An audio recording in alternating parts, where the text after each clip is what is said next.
정부가 야심차게 추진하고 있는 기업 밸류업 프로그램이 상장사들의 저조한 참여율 속에 고전하고 있습니다.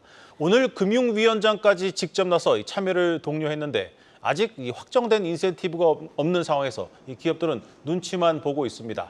취재 기자와 자세히 들여다보겠습니다. 증권부 최민정 기자 나왔습니다.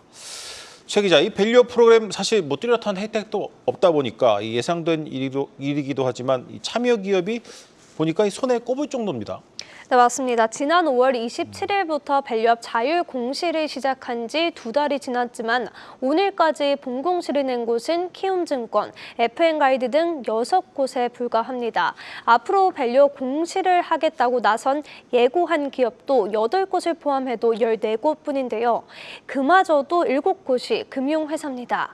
앞서 밸류업 프로그램을 시행한 일본의 경우 전체 상장사 3,200여 개 중 1,500곳 가까이가 밸류업 프로그램에 참여했고 특히 시가총액 100억 엔 이상 대기업이 있는 프라임 시장의 참여도는 50%에 달했습니다.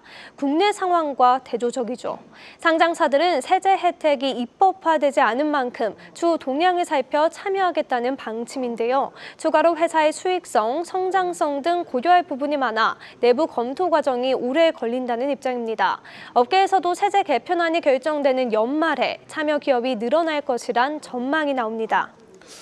참여율은 저조하지만 정부는 일단 일정대로 진행을 합니다. 다음 달 9월 밸류업 지수가 나오는데 이 참여 기업이 이렇게 많지 않은데 지수가 나올 수 있는 겁니까?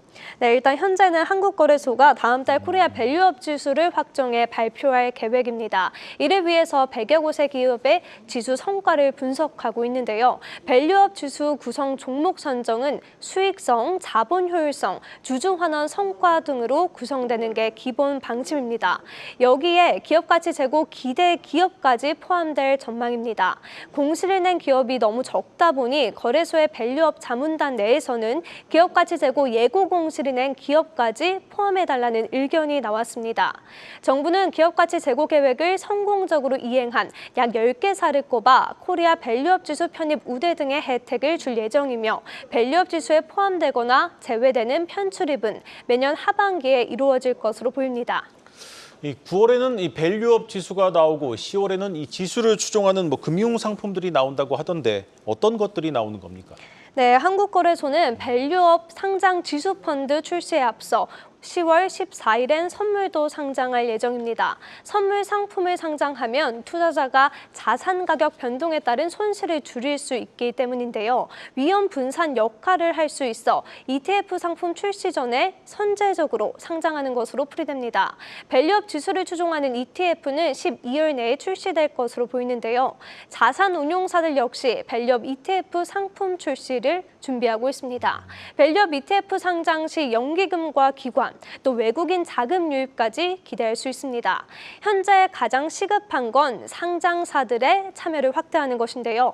밸류업의 핵심 인센티브로 꼽히는 법인세 공제 확대와 배당 소득세 분리과세 등 세제 개편안의 국회 처리 여부가 1차 관문이 될 것으로 보입니다. 네, 잘 들었습니다. 증권부 최민정 기자였습니다.